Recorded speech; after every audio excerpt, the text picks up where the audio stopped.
बोले तैसा चाले त्याची वंदावी पावले या अर्थाप्रमाणे जो जसा बोलतो त्याप्रमाणेच वागतो त्या पावलांचं मी वंदन करतो या म्हणीप्रमाणे आमदार राजू खरे यांनी जे बोलले त्याप्रमाणे ते करूनही दाखवलंय।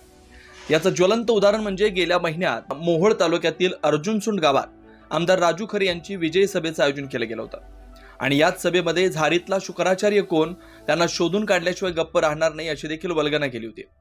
पहा काय म्हणाले होते आमदार राजू खरे। कशाच्या गप्पा मारताय? दादागिरी करणं हे तुमचं काम नाही। मैं झाडीतला शुक्राचार्य मला चांगला माहित आहे। मी आमदार झाल्यापासून दादा यांची वाहनं सुद्धा पकडली।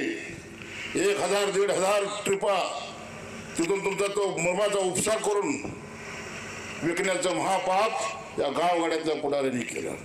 मी तहसीलदारला सूचना केली, यांची वाहनं जप्त केली, यांचे पोकल्यान जप्त केले, यांचे JCB जप्त केले, यांना नोटिसा काढल्या।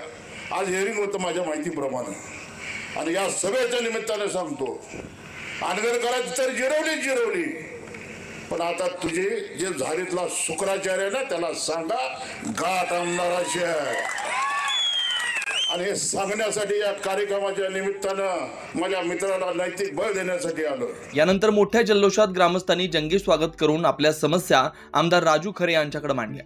त्यापैकीच एक समस्या म्हणजे गावाशेजारील असलेल्या संभाजीनगर साठवण तलावातून बेकायदेशीरपणे हजारो ब्रास मुरमाचं उत्खनन केल्याप्रकरणी शुक्राचार्य हावळे यांच्या विरोधात पुराव्यासह गावातीलच रहिवासी असलेले महेश हावळे यांनी तहसीलदार यांच्याकडे लिखित स्वरूपात तक्रार केली होती।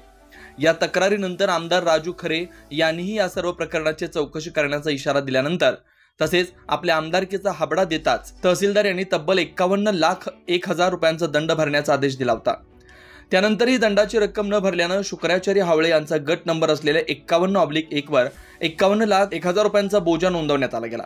यामुळे मोहोळ तालुक्यात वाळू व मुरुम माफिया यांचे धाबेत दान आणले।